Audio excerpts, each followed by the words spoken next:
రాత్రికాల సమయమందు మనము కీర్తన 37వ కీర్తనను మనము ధ్యానం చేసుకున్నాం.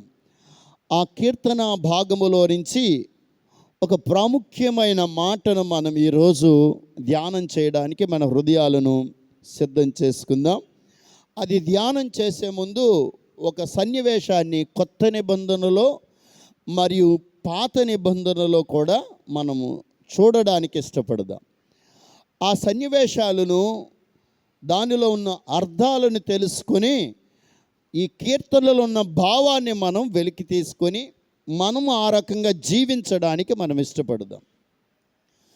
పాత నిబంధనలో అబ్రహాము తన జీవిత విధానాన్ని మనకు అర్థమైనదే, మనకు తెలుసున్నదే. అబ్రహాము బిడ్డలు లేకపోతే అబ్రహాముతో దేవుడు వాగ్దానం చేశాడు, నేను మీకు పిల్లలని ఇస్తాను అని. సో వాగ్దాన ప్రకారము దేవుడు ఆలస్యమైన వాగ్దాన ప్రకారము తన జీవితంలో కార్యాన్ని చేశాడు. ఎందుకు ఆలస్యమైందంటే మానవ తప్పిదం వల్ల ఆలస్యమవుతుంది. ఆశీర్వాదము మనకు ఎందుకు ఆలస్యం అవుతుంది అంటే మన తప్పిదముల వల్ల ఆశీర్వాదమునకు మనము దూరం అయిపోతాం. మనము దేవుని దగ్గర నిజాయితీ కలిగి, నీతి కలిగి, యథార్థత కలిగి ఉంటే మన నోటితో పలికిన ప్రతి మాటకు దేవుడి దగ్గర నుంచి జవాబు వస్తుంది. దేవుడి దగ్గర నుంచి జవాబును మనము పొందుకోవడానికి ప్రతిసారి మనము ఎలా ఉన్నామో పరీక్ష చేసుకోవాలి. ఆ పరీక్షలో మన లోపాలను సరిచేసుకొని సరిదిద్దుకొని దేవుడి దగ్గర నమ్మకమైన వ్యక్తులుగా ఉండగలిగితే, దేవుడికి ఇష్టమైన వ్యక్తులుగా ఉండగలిగితే, ఇష్టమైన వ్యక్తులకి దేవుడు దారిని సరళమని చేస్తాడు. అబ్రహాముకి చెప్పిన వెంటనే దేవుడు ఎందుకు తన జీవితంలో కార్యాన్ని చూడలేకపోయాడు అంటే, దేవుడు చెప్పినట్లుగా ఆ టైములో చెయ్యలేదు కాబట్టి. దేవుడు చెప్పినట్లుగా మానవుడు చెయ్యకపోతే అది పాపం. దేవుడు మనకు తెలియపరుస్తాడు కొన్ని వాటిని. ఆ తెలియపరిచిన వాటిని మనము అవగాహన లేకుండా దాని విషయంలో సరిచేసుకోకపోతే మనము ఇంకనూ పాపములో మునిగిపోయిన వారిగా ఉంటాం. నీకు కొన్ని విషయాలు ఆయన తెలియపరచని దానికోసం దేవుడు నిన్ను ఏమీ అండు. తెలిసిన దాని కోసం మనము దేవుడి దగ్గర వ్యతిరేకత కలిగి ఉంటే శిక్షను అనుభవించే అవకాశం ఉంటుంది. అబ్రహాము దేవుడి మాటను వినకుండా, అంటే దేవుడి మాట విన్నాడు కానీ పూర్తిగా వినలేకపోయాడు. నీవు నీ బంధువులను, నీ కుటుంబస్తులను, నీ దేశమును విడిచి రమ్మన్నాడు. దేశమును విడిచే వచ్చాడు కానీ నాన్నగారిని మరియు బంధువైన లోతును తీసుకొని వెళ్ళాడు. దేవుడు చెప్పింది స్పష్టముగా మనం వినాలి. దేవుడు చెప్పింది ఖచ్చితంగా మనం చేయడానికి ఇష్టపడాలి. తర్వాత నాన్న చచ్చిపోయాడు కొన్ని సంవత్సరాలకి. అప్పుడు మరలా ఆదికాండం 12వ అధ్యాయంలో మాట్లాడాడు, నీవు ఇక్కడ నుంచి నీవు బయలుదేరు, నేను చూపించే దేశమునకు నువ్వు వెళ్ళాలి, నేను నిన్ను ఆశీర్వదించబోతున్నానని. అంటే అక్కడి నుంచి లోతుని తీసుకుని బయలుదేరాడు. లోతుతో సహవాసాన్ని చేసిన తర్వాత లోతు గొర్రెల కాపరికి మరియు అబ్రహాము గొర్రెల కాపరికి వచ్చినప్పుడు అబ్రహాము లోతు విడిపోయారు. అప్పుడు ప్రభువారు మాట్లాడారు. మొదటి దేశాన్ని విడిచిపెట్టాడు, మంచిదే, కానీ తండ్రిని విడిచిపెట్టలేదు. అదేంటండి, ప్రభువును నమ్ముకుంటే తండ్రిని విడిచిపెట్టాలా? అది కాదు అక్కడ ఉన్న అంశం. తండ్రి ఉంటేనే ప్రతిసారి తండ్రి కనబడుతున్నప్పుడు తండ్రికి గౌరవం ఇవ్వటము, తండ్రిని గొప్ప చేయటం, తండ్రిని ముందు పెట్టడమే జరిగింది. తండ్రిని ముందుగా అలా ఉండటము బట్టి దేవుడు అబ్రహాముకి ఇవ్వవలసిన ఘనత ఇవ్వటం కష్టతరం అవుతా ఉంది. మరి తండ్రిని ఎందుకు గౌరవం, ఎందుకు మనం తండ్రిని ఎందుకు హెచ్చించటం లేదంటే తండ్రి అన్యుడుగా ఉన్నాడు. అన్య దేశములో ఉండి బొమ్మలను తయారు చేసి అదే దేవుళ్ళుగా కొలుచుచున్న అన్యుడిగా ఉన్నాడు. అబ్రహాము మాత్రం ఆ బొమ్మలను చూసి ఆ బొమ్మలను అమ్మడానికి వెళ్ళినప్పుడు, ఆ బొమ్మలను ముట్టుకునేటప్పుడు చేతితో చేసిన బొమ్మలు దేవుడు ఎలా అవుతాడని ప్రశ్న తనలోనికి రాగానే అప్పుడు బహుశా దేవుడు అతనితో మాట్లాడుంటాడు. అలాగూ అబ్రహాము తన జీవితంలో చెప్పింది చెప్పినట్లుగా చెయ్యలేకపోవటం బట్టి ఆశీర్వాదం అనేది దూరం అయిపోయింది. జరగవలసిన కార్యము ఆ టైములో జరగలేక ఆగిపోయింది. ఆఖరికి తన భార్య గర్భమున ఇస్సాకు పుట్టినప్పుడు వాడు పెరిగి పెద్దవాడయ్యారు. ఇస్సాకు దేవుడు కొన్ని పరీక్షలు అబ్రహాముకి పెట్టారు. ఆఖరికి పెండ్లి వయసు వచ్చింది. పెండ్లి వయసు వచ్చినప్పుడు అబ్రహాము అంటున్నాడు, తన దగ్గర ఉన్న దాసులలో ముఖ్యమైన దాసుడితో అంటున్నాడు, పిలిచి ప్రమాణము చేసి మా స్వదేశముకు వెళ్ళి మా బంధువుల దగ్గరికి వెళ్ళి నా కుమారుడికి భార్యను తీసుకుని రా, నాకు కోడలు కావాలి. అది ఈ దేశములో కాదు, ఈ ప్రజల మధ్య కాదు, నీవు వెళ్ళి నా స్వదేశములో తీసుకునిరా. జాగ్రత్తగా వినండి. నా దేశములో తీసుకుని రమ్మని ముఖ్యమైన దాసుడికి తెలియపరచుచున్నాడు. దాసుడు ఎంత నమ్మకమైన దాసుడో. దాదాపు 3,000 మంది పనివారికి యజమానుడిగా ఉన్న అబ్రహాము దాసులకి పాఠాన్ని నేర్పాడు, క్రమాన్ని నేర్పాడు, కుటుంబానికి క్రమాన్ని నేర్పాడు, పనివారికి క్రమాన్ని నేర్పాడు. ఆ దాసుడు భక్తి శ్రద్ధల కలిగిన దాసుడు. ఎవరిని బట్టి వచ్చింది ఆ భక్తి, ఎవరిని బట్టి వచ్చింది ఆ క్రమం, ఎవరిని బట్టి వచ్చింది ఆ భక్తి జీవితము, లోబడే జీవితము? అబ్రహాము నేర్పించిన పాఠం. ఈరోజు మధ్యాహ్న కాల సమయమందు యజమానుడిగా ఉన్న నీవు, నీ దగ్గర ఉన్న కుటుంబస్తులు, నీతో ఉన్న కుటుంబస్తులు, అదే సేమ్ టైం వ్యాపార ఉద్యోగం చేతి పనులు చేస్తున్నావు, వ్యాపార ఉద్యోగం చేస్తూ మీ దగ్గర ఎవరైనా పనివారులుగా ఉన్నా, దాసులుగా ఉన్నా, హెల్పర్లుగా ఉన్నా, యజమానుడిగా నీవు నిన్ను బట్టి వారు భక్తి శ్రద్ధలు నేర్చుకునేవారిగా ఉండాలి. నిన్ను బట్టి నిజాయితీని నేర్చుకునేవారిగా ఉండాలి. నిన్ను బట్టి దీన స్వభావము కలిగిన వారిగా ఉండాలి. అబ్రహాము ఆ పాఠాలను నేర్పగలిగాడు. దాసులకి తగ్గింపు నేర్పగలిగాడు, ప్రార్థనను నేర్పగలిగాడు, విశ్వాసమును నేర్పగలిగాడు, దేవుడితో అనుసంబంధమైన జీవితం ఎలాగ ఉండాలో నేర్పగలిగాడు.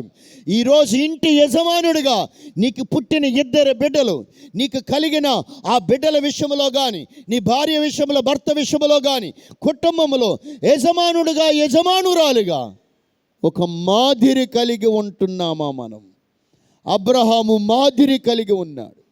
మా అమ్మ ప్రార్థన చేయగలుగుతుంది నా కోసం, మా నాన్న ప్రార్థన చేయగలుగుతాడు నా కోసం, మా అన్నయ్య నా కోసం ప్రార్థన చేయగలుగుతాడు, మా తమ్ముడు నా కోసం ప్రార్థన చేయగలుగుతాడు అని నీ కుటుంబంలో ఒక భరోసా కనబడుతుందా? ఎప్పుడైనా మీ అన్నతో, మీ చెల్లితో మీరు మాట్లాడారా నా కోసం ప్రార్థన చేయమని? నాకు ఈ పరిస్థితి ఉంది, నా కోసం ప్రార్థన చెయ్యవా అని నోరు తెరిచి అడిగారా? అది ఎక్కడ పుట్టుకొస్తుందో తెలుసా? కుటుంబం ఏకీభవించి ప్రార్థనలో గడిపినప్పుడు, ఆ సహవాసాన్ని బిడ్డలకు మనము నేర్పినప్పుడు, ఆ సహవాసములో వెళుతున్నప్పుడు చిన్న పరిస్థితి వచ్చినా, పెద్ద పరిస్థితి వచ్చినా వారి నోటితో అంటారు ప్రార్థన చెయ్యండి అని. ఈరోజు కుటుంబ యజమానుడిగా మీరు అబ్రహామును చూసి నేర్చుకోవాలి. ఇప్పుడు అబ్రహాము దగ్గర నుంచి దాసుడు అబ్రహాము దగ్గర నుంచి తన స్వదేశంలో ఉన్న ఆ ప్రజల దగ్గరికి ఒంటెలు వేసుకొని దాసుడు వెళుతూ ఉన్నాడు. ఎలియేజర్ వెళ్ళిన తర్వాత ఇక్కడ చూడండి, అబ్రహాముతో ఈ విషయం చెప్పాలి. అసలు ఇప్పుడు నేను చెప్పబోతున్న విషయం, ఊరి వెలపట ఒక పెద్ద బావి ఉంది. ఆ బావి చేదుకునే బావి అంటే అది లోన దిగాలి, దాన్ని ముంచాలి, బయటికి తీసుకొని రావాలి. లేదా కొన్ని మెట్లు దిగాలి, అప్పుడు చాద వేసి ఆ బకెట్ వేసి చేదుకోవాలి. అది చాలా పెద్ద బావి. ఊరు వెలపట్టుకు రాగానే బావిని చూశాడు.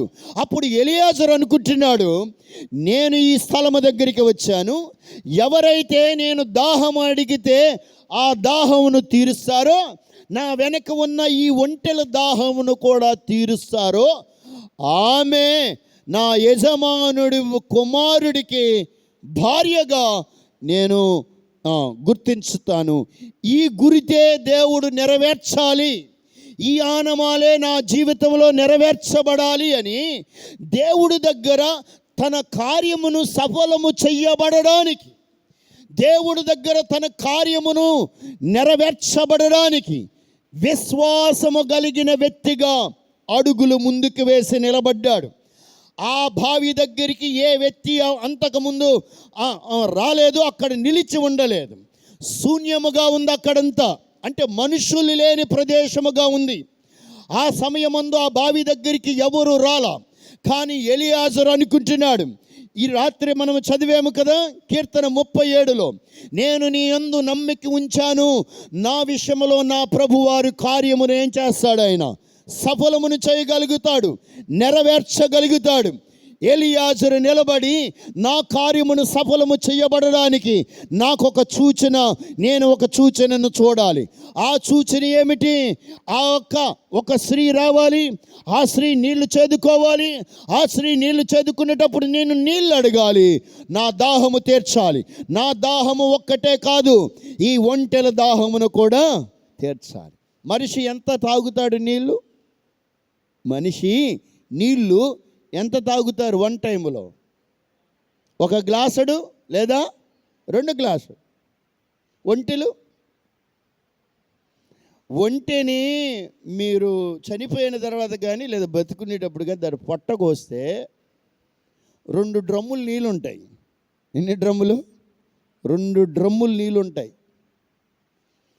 అది ఎడారిలో ఒక్కసారి నీళ్లు తాగితే చాలు, ఒక్కసారి నీళ్లు తాగితే చాలు.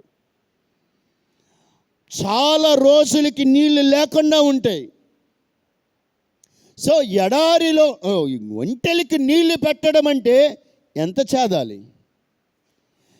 ఎంతవరకు ఆ నీళ్లను కిందకి వెళ్ళి తోడుకొని రావాలి, ఎంత కష్టమో.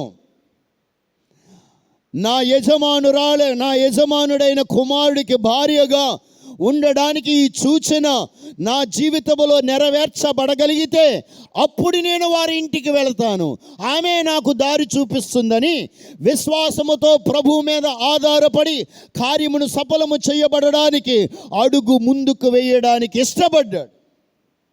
ఈరోజు మధ్యాహ్న కాల సమయమందు కీర్తన 37లో వ్రాయబడిన మాట కూడా ఇదే మాట. మీరు విశ్వాసము కలిగిన వ్యక్తులుగా మీరు మారాలి.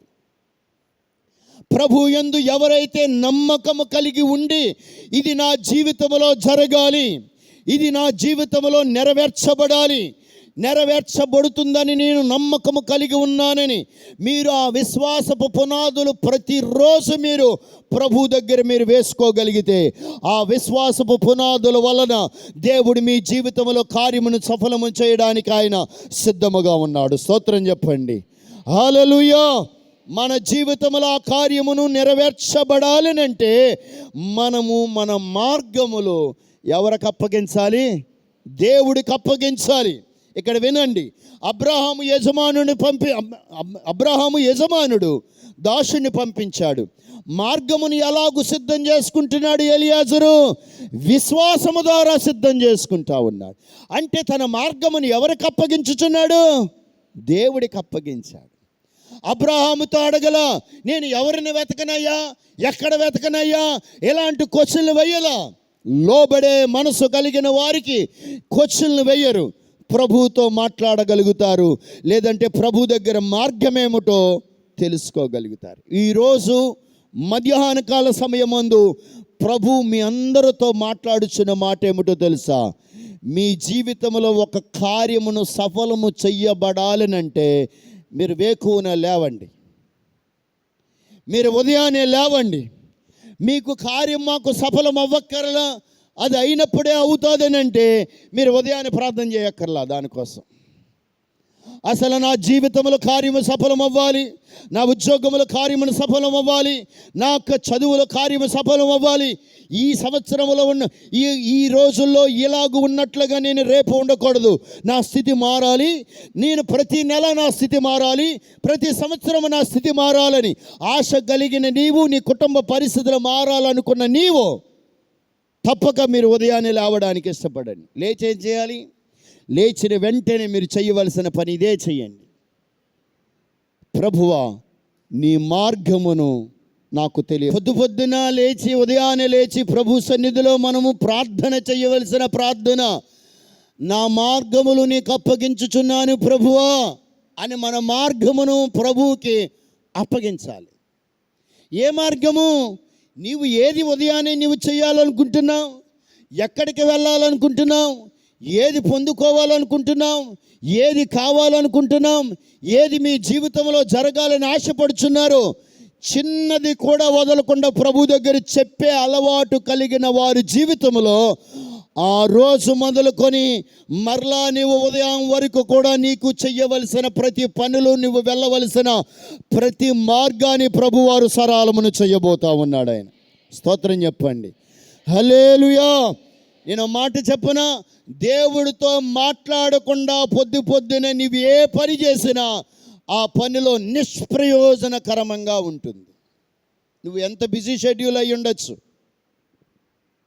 నువ్వు ఎంత పనిలో ఉండొచ్చు, నీ వ్యాపారం ఎంత బిజినెస్, ఆ వ్యాపారం ఎంత ఖాళీ లేని వ్యాపారం అయి ఉండొచ్చు, నీ ఉద్యోగం ఎంత విలువైన ఉద్యోగం అయి ఉండొచ్చు, కానీ పొద్దున నీవు లేచి ప్రభు దగ్గర నీ మార్గాన్ని చెప్పకపోతే ఆ రోజు అన్ని చిక్కుముళ్ళలో పడిపోతావు.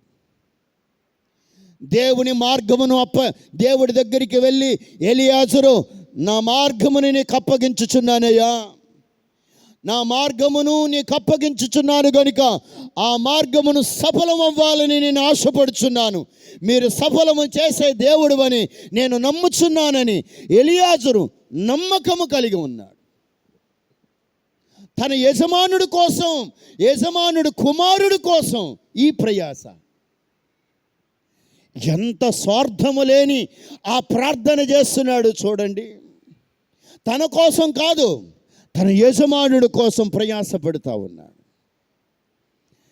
మనము మన కోసమే కాకుండా మన కుటుంబంలో ఉన్నవారి కోసం, సంఘము కోసం మనం ఆ పొద్దున 4 మాటలు ప్రభు దగ్గర చెప్పగలిగితే నువ్వు వెళ్ళవలసిన మార్గాన్ని ప్రభువారు ఖచ్చితంగా సఫలమును చేయబోతా ఉన్నాడు. ఆయన స్తోత్రం చెప్పండి. ఎలియాజరు అది ఆ మాట అనుకున్న తర్వాత కొద్దిసేపటికి ఆ స్త్రీ రానే వచ్చింది. ఆమె దిగింది, నీళ్లు చేదింది. ఆమె వెళ్ళిపోతే ముందు, అమ్మా కొంచెం దాహం తీరుస్తావా? ఆమె చక్కగా చిరునవ్వుతోనే, ముఖములో ఏమాత్రము వ్యతిరేకమైన కవలికలు లేకుండానే హృదయపూర్వకంగా సంతోషముతోనే దాహము తీరుస్తానని దాహము తీర్చింది. ఆమె ఏమన్నదో తెలుసా? అసలు ఈయనేం కోరుకున్నాడో తెలుసా? ఆమె అనాలి, ఈ ఒంటెలకు కూడా దాహము తీరుస్తానని. ఆమె అంటుంది, ఈ ఒంటెలకు కూడా దాహము తీరుస్తానని. ఒంటెలు కూడా దాహము తీర్చగానే ఆయన దగ్గర ఉన్న కడియాన్ని తీసి, బంగారాన్ని తీసి ఆమెకి ఇచ్చాడు, బహుమతినిచ్చాడు. నీళ్ళు ఇస్తే, అమ్మా ఎవరు కుమార్తెవి నీవు? మీ ఇల్లు ఎక్కడా? నేను ఈరోజు మీ ఇంటికాడ బస చేయొచ్చా? ఈరోజు నేను ఉండొచ్చా? మీ తల్లిదండ్రులకు నన్ను పరిచయం చేస్తావా? చిన్న పని ఉంది, నీ దగ్గరికి మీ ఇంటికి రావచ్చా అంటే, రండయ్యని హృదయపూర్వకంగా ఆహ్వానించింది. ఇప్పుడు చెప్పండి, దేవుడి దగ్గర ముందుగా నా మార్గమును సఫలమును చేయండి, నా మార్గముని నీకు అప్పగించుచున్నాను అన్నప్పుడు, అనుకున్నది అనుకున్నట్లుగా జరిగినప్పుడు హృదయంలో దుఃఖం ఉంటుందా, సంతోషం ఉంటుందా? సంతోషముతోనే ఆ బంగారాన్ని తీసి ఆ రెబ్కాకి ఇచ్చాడు. ఇంటికి వెళ్ళారు, బయటే నిలబడ్డాడు. లోనికి ఎవరు ఆహ్వానించకుండా మనం వెళ్ళకూడదు. సభ్యతను నేర్పాడు అబ్రహాము యజమానుడికి, దాసుడికి. వాళ్ళు పిలిస్తేనే నేను వెళ్ళాలి. ఈమె త్వరగా వెళ్ళిపోయి చెప్పింది. జరిగినదంతా కూడా తన తల్లిదండ్రులకి చెప్పగానే ఆ గుమ్మమ దగ్గర నుంచి ఇలాగూ చెబుతా ఉన్నాడు, యెహోవా వలన ఆశీర్వదించబడిన వాడు బయట ఏల నిలిచి ఉంటావు, లోనికి రండి. ఆహ్వానించారు. లోనికి రాగానే తన యజమానుడి గురించి చిన్న బ్యాడ్ కూడా చెప్పలా, తన యజమానుడి గురించి తక్కువ ఎక్కడా చెయ్యలా. తన యజమానుని ఉన్నది ఉన్నట్లుగా అక్కడ తన స్వదేశములో, అబ్రహాము స్వదేశములో, సొంత దేశములో అబ్రహాము గురించి గొప్ప చేశాడు. ఏమి దాసుడండి, నమ్మకమైన దాసుడు. నీ యజమానుడి కోసం, నీ యజమానురాలు కోసం, నీ కుటుంబంలో ఉన్న వారి కోసం ఏం మాట్లాడుతున్నాం మనం? అరే వారు బయట వారు కాదు కదా, నీ రక్త సంబంధులే కదా. అరే వారు బయట వారు కాదు కదా, నీ నోటి మాటలో ఎందుకు తేడా వస్తుంది?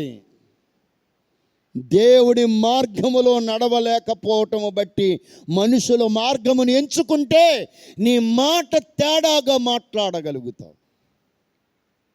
నీ కుటుంబంలో ఆ కుటుంబంలోనే ఉంటున్నావు, నువ్వు ఆ కుటుంబంతోనే జీవిస్తూ ఉన్నావు, ఆ కుటుంబంలో వండి పెట్టిందే తింటా ఉన్నావు, ఆ కుటుంబంలోనే నీవు సమస్తమును అక్కడే చేస్తూ ఉన్నావు. ఆ కుటుంబస్తులతో నమ్మకమైన మాటలు మాట్లాడటం వల్ల. అబ్రహాము రక్త సంబంధేమి కాదు, ఎలియాజరు ఒక దాసుడు యజమానుడి కోసం నమ్మకమైన మాటలు చెబుతా ఉన్నాడు. ఏమంటే మా కుటుంబం కోసం మీకు తెలియదండి, నానా రకాలైన మాటలు మాట్లాడుతారు. మాట్లాడినా విన్నా నీ చెవిలో పడినా ఓరకనే నిలిచి ఉండి చూడు. దేవుడు కొన్ని నెలలకి, సంవత్సరానికి పరిష్కారం ఇవ్వవలసిన వాడు ఇస్తాడు. ఆయన వాళ్ళని చూసి వ్యసనపడమాకు, వాళ్ళని చూసి మత్సరపడమాకు. వాళ్ళు బాగానే ఉన్నారు, నేను ఇలాగ బత్తిగా ఉన్న నా జీవితం ఇలాగ ఉండిపోయింది, వారు బాగానే ఉన్నారు. రాత్రికాల సమయమందు మనం ధ్యానం చేసినట్లుగా వారు ఎండిపోతారంట, వాడిపోతారట. మన మాటలు ఏ రకంగా మన కుటుంబస్తుల కోసం మాట్లాడుతున్నాం? నీ రక్త సంబంధాల కోసం, నీ కన్నవారి కోసం, నీ భార్య కోసం, నీ భర్త కోసం, నీ బిడ్డల కోసం ఏ రకమైన మాటలు మాట్లాడుచున్నాం మనం? అది దేవుడు వింటున్నాడనే మాటను జ్ఞాపకం చేసుకోండి. నేను చాలాసార్లు మీకు చెప్పాను, మీరు ప్రార్థన చేసే దేవుడు వింటాడా? హలో, ఇక్కడ ఉన్నారా లేదా? హలో ఉన్నారా? మీరు ప్రార్థన చేస్తే దేవుడు వింటాడా, వినడా? అయ్యో, అది కూడా డౌట్ వచ్చింది మీకు. వింటాడన్నవారు చేయబోకెత్తండి. అదేంటది, చాలామంది చెయ్యి పైకెత్తలేదు. కొద్ది చెయ్యి పైకెత్తండి. ఇంత అంటే మీకు డౌట్ వచ్చేస్తుంది. మీ ప్రార్థన, నేను మళ్ళీ క్వశ్చన్ వేస్తాను, బాగా వినండి. మీరు ప్రార్థన చేస్తే దేవుడు వింటాడా? గట్టిగా చెప్పండి. గట్టిగా చెప్పండి. వింటాడు. ఆ నమ్మకం మీకు ఉంది కదా? ఉందా? మరి మీ అత్తగారి కోసం, మీ భార్య కోసం, నీ భర్త కోసం, వాళ్ళ కోసం, వీళ్ళ కోసం, ఉన్నప్పుడు లేనప్పుడు పాస్టర్ గారి కోసం ఇవన్నీ మాట్లాడుకుంటే ప్రార్థన విన్నవాడు ఇవి విండా? అప్పుడేం చెవులు మూసేసుకుంటే నువ్వు మాట్లాడుకోరా, ఏం మాట్లాడేసుకోరా, ఏం పర్వాలేదా, నీ ప్రార్థన ఒక్కటే ఏంటండ్రా, ఎలాంటి ఎన్నో అంటాడు ఆయన. మన దేవుని ఎర్రోలు చేయడం కదా. మనము ప్రార్థన చేసినప్పుడు దేవుడు విన్నప్పుడు మన మాటలు కూడా వింటాడు. కాబట్టి ఎలియాజరు ఏ రకమైన సత్యమైన మాటలు, యథార్థమైన మాటలు ఉన్నది ఉన్నట్లుగా చెప్పాడు, అలాగూ మనము మన కుటుంబము కోసం, మన ఇంటిలో వారి కోసం చెప్పగలిగితే ఉన్నది ఉన్నట్లుగానే చెప్పు, లేనిది ఎందుకు? అది నీలో ఉన్న నిజాయితీకి అర్థమవుతుంది. అది ఎప్పటికైనా అది నీకు ప్రయోజనకరంగా ఉంటుంది. లేని దానిని నీ కుటుంబస్తుల కోసం చెప్పావా, అది ఇప్పుడు బాగానే ఉంటుంది. ఇప్పుడు నీకు అవకాశాలు నీకు ఒకవేళ ఉండొచ్చు. ఆ మాట మాత్రము కొన్ని నెలలకి, సంవత్సరాలకి తిరిగి అది నీకే ఉరికంబములాగా మారుతుంది. మరలా చెప్తున్నాను వినండి. ఒక మాట నీవు మంచి మాటను ఉన్నట్లుగా నీ కుమారుడు కోసం కానీ, నీ బిడ్డల కోసం కానీ, నీ భర్త కోసం కానీ, నీ భార్య కోసం కానీ నీవు చెప్పగలిగితే అది నెలలు, సంవత్సరాల తరబడి వారి గుండెల్లో నాటికిపోయి మంచి అభిప్రాయం కలిగిన మాటను వారు గౌరవిస్తారు. అదే చెడ్డ మాట లేని మాటను పలికి వారిని అవమానపరచాలని అనుకుంటే ఇప్పుడు బాగుంటుంది. అది నీకు అవకాశముగా ఉంటుంది. నీకు కొన్ని పనులు జరుగుతాయి, కానీ నెలలు, సంవత్సరాల తరబడి తర్వాత ఆ స్థితి మారిపోయి చివరికి నీకే అది ఉరికంబముగా మారిపోతుంది. దానికి ఉదాహరణ చెప్పన, ఎస్తేరు గ్రంథంలో హామాను తిరిగి ఉరికంబం ఎవరికి వచ్చింది? ఏదో చెబుదామనుకున్నాడు, ఏదో చేద్దామనుకున్నాడు. మార్గమునంతటిని కూడా ప్రభువుకి మీరు అప్పగించేవారిగా మారాలి. మీరు తన మార్గమును ప్రభువుకి చెప్పాడు. రాత్రంతా మేము కష్టపడ్డాము, ఒక్క చేప కూడా మేము పడలేదు, కానీ నీ మాటకి మేము గౌరవిస్తాము. ఓ మాట చెప్పనా, దేవుడితో మీరు మాట్లాడి మీ పనిని స్టార్ట్ చేయండి. 4 గంటల్లో అవ్వవలసిన పని 1 గంటలో చేయగలుగుతాడు ఆయన, చేపిస్తాడు ఆయన. దేవుడితో మాట్లాడకుండా ఆయనకు ఆ సమయాన్ని, ఆ పనిని చెప్పకుండా నువ్వు పని చేస్తే, అది చదువైనా, అది వ్యాపారమైనా, అది ఉద్యోగమైనా, దేవుడికి చెప్పకుండా నీవు ఏది పని చేసినా దానిలో తృప్తి ఉండదు, సమృద్ధి ఉండదు, పైపెచ్చు దానివల్ల నీకు నష్టమే ఒకరోజు కలుగుతుందని మాటను జ్ఞాపకం చేసుకోవాలి. దేవుడికి నేను నా మార్గాన్ని చెప్పేశాను కదా, నేను పడుకుని పోతాను, నా ఎగ్జామ్ అంతా ప్రభు రాసేవాలి అని అనుకుంటే ఎర్రోడివి, నువ్వు ఎర్రుదానివి. పిచ్చవాళ్ళు చేస్తారు ఆ పని. కష్టపడడానికి, చదవడానికి, చదివే బుద్ధి కలగడానికి, జ్ఞాపక శక్తి కలగడానికి దేవుడు ఆ సహాయం చేస్తాడు. చదవలసింది ఎవరో? పరీక్షలు రాసేవారు చదవాలి. ఇప్పుడు నేను పరీక్ష రాస్తున్నాను, నువ్వు మా భార్యని నువ్వు చదివే నేను పరీక్ష రాసేస్తానంటే కుదురుతుందా? అవునా? కుదరదు. ఎవరైతే పరీక్ష రాస్తున్నారో వారు కష్టపడాలి. మరి దేవుడు ఏం చేస్తాడు? కొంతమంది వచ్చి అంటారు, పాస్టర్ గారు ప్రార్థన చేశాను నేను బాగా రాయాలని. పెన్నకి ప్రార్థన చేయమంటారు. పెన్నకి పిచ్చోళ్ళు కాకపోతే పెన్నకి ప్రార్థన చేస్తే పెన్ రాసేస్తుందా? కొంతమంది ఇంకో ప్రార్థన చేస్తారు, ప్రభువా నా చేతుల్లో నువ్వు చెయ్యేసేయి. ఇది ఏమైనా పెళ్ళా? ప్రభువా నా చేతిలో చెయ్యేసి మీరే చేతితో రాసేయి. ఏంటి ఇదేనా పలకలా, మోసే పలకలా రాసేయడానికి ఆజ్ఞలా? ఇలాంటి పిచ్చి ప్రార్థనలు చేయకూడదు చదువుకునే పిల్లలు. ఇప్పుడు ఎగ్జామ్ టైం కదా, కష్టపడాలి. మీరు ఎంత కష్టపడగలుగుతారో ప్రభు దగ్గర ఉదయాన్నే, ప్రభువా ఈరోజు ఈ ఎగ్జామ్ విషయంలో చదువుతున్నాను, లేదా ఈ సబ్జెక్ట్లో చదువుతున్నాను, దీనికి నీ సహాయం నాకు కావాలి అని మీరు ప్రార్థన చేయండి. చాలది. అప్పుడు ఏది చదవాలో, ఎంత చదవాలో, ఎంత ఓపిక ఇవ్వాలో, ఎంత కష్టపడాలో, ఎంత దేవుడు నీకు జ్ఞాపక శక్తి ఇవ్వాలో అది ఇస్తాడు. ఎగ్జామ్ టైంలో ముఖ్యంగా నీకు ఆరోగ్యాన్ని ఇస్తాడు. అంతేకాని ప్రభువా నేను పాస్ అయిపోవాలి, బాగా 100కి 99 రావాలి, అప్పుడు నీకు కానుకేసుకుంటాను, ఇలాంటి ప్రార్థనలు అసలు చేయకూడదు. నువ్వు కష్టపడకుండా దేవుడు కూడా ఏమీ చేయలేడు. నువ్వు కష్టపడితేనే ఏదైనా చేస్తాడే. ఏదైనా తోటని దేవుడిచ్చాడు కదా. ఏదైనా తోటనిచ్చిన తర్వాత ముందు ఆదాముని చేసిన తర్వాత ఏదైనా తోట చేశాడా? ఏదైనా తోట చేసిన తర్వాత ఆదాముని చేశాడా? అమ్మా, ఏదైనా తోట చేశాడు. తోట చేసిన తర్వాత ఎవరిని చేశాడు? అప్పుడు ఆదాముతో ఏమన్నాడు? ఈ తోట బాధ్యత నీకు అప్పగించుకుంటున్నాను, దీనిని లోపరుచుకొని, భూమిని లోపరుచుకు సేద్యపరుచుకొని దీనిని నీవు అనుభవించాలి, అంటే కష్టపడాలి. పనిని కల్పించాడు ముందు, అప్పుడు మనిషిని చేశాడు. దేవుడు నీకు ముందు పనిని కల్పిస్తూ ఉన్నాడు. దానిలో నువ్వేం చేయాలి? అది చదువైనా, ఉద్యోగమైనా, వ్యాపారమైనా, చేతి పని అయినా, కూలి పని అయినా, అది ఏదైనప్పుడు కూడా పనిని కల్పించాడు. కాబట్టి ఆ పనికి తగ్గట్టు నీవు కష్టపడే మనస్తత్వం ఉండాలి. నువ్వు ఇప్పుడు చదువుకునే వయసు, దాంట్లో కష్టపడాలి. నా అంత వయసు వచ్చిన తర్వాత చదువుకుంటానంటే అప్పుడు అవ్వదు. ఈ పిల్లలతోనే ఇంక మీ జీవితం అంతా అయిపోతూ ఉంటుంది. ప్రభు కృపను బట్టి ఇప్పుడు మా పిల్లలు పెద్దవాళ్ళు అయిపోయారు, ఇంకా నేను చదువుకుంటున్నాను. కానీ ఇక నా వయసు వచ్చిన తర్వాత మీరు చదువుకోవాలంటే చదువుకోలేరు. ఓ పక్కన వంటలు చేయాలి, ఓ పక్కన అది చేయాలి, ఈ పని చేయాలి, మీకు అంత అవ్వదు.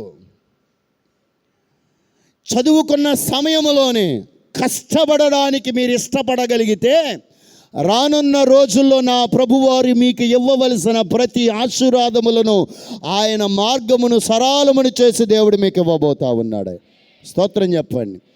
అందుకని ఉదయమనే లేచి ప్రభు సన్నిధిలో, ప్రభువా నా మార్గం ఇది, నా పని ఇది, నా పరిస్థితి ఇది, నా బలహీనత ఇది, నా బిడ్డల పరిస్థితి ఇది, నీ మార్గమునకు అప్పగించాను ప్రభువా, నా విషయంలో మీరు కార్యమును సఫలమును చేయండి ప్రభు అని మీరు మానక ప్రభు సన్నిధిలో మీరు అడగగలిగితే, ఈ మధ్యాహ్న కాల సమయముందు నా ప్రభువారు అడిగిన ప్రతి ఒక్కరి విషయంలో మీరు కోరుకున్న హృదయ వాంఛను దేవుడు తీర్చబోతా ఉన్నాడు. అక్కడ రాయబడిన మాట, యెహోవాని బట్టి నేను ఆనందించుచున్నాను, నా హృదయ వాంఛను నా ప్రభువారు తీరుస్తున్నాడు. నేను ప్రభు యందు నమ్మిక ఉంచి ఉన్నాను, ఆ నమ్మికను బట్టి నా కార్యమును ప్రభువుకి తెలియపరుస్తున్నాను.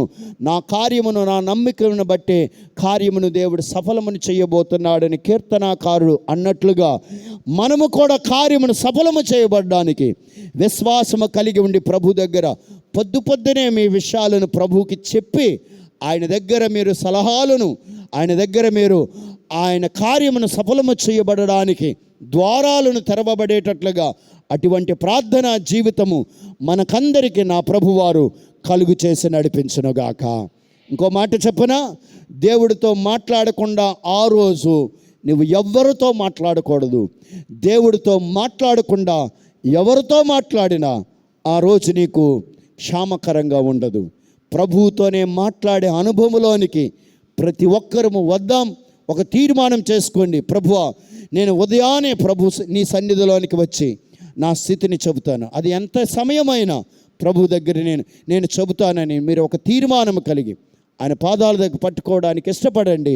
మీ తీర్మానాన్ని, మీ ప్రార్థన దేవుడు ఆలకించి అంగీకరించి మీ విషయంలో, మీ బిడ్డల విషయంలో, మీ కుటుంబ విషయంలో జరగని కార్యాలను కూడా దేవుడు జరిగించి మార్గాన్ని సరళమును చేయబోతా ఉన్నాడు. అట్టి కృప యేసు ప్రభువారు మనకందరికీ ఆయన కలుగు చేసి నడిపించునుగాక. అందరము లేచి నిలబడి ఒక చిన్న ప్రార్థన చేసుకుని ఒక గీతాన్ని పాడి ప్రభుని స్తుతించడానికి ఇష్టపడదాం.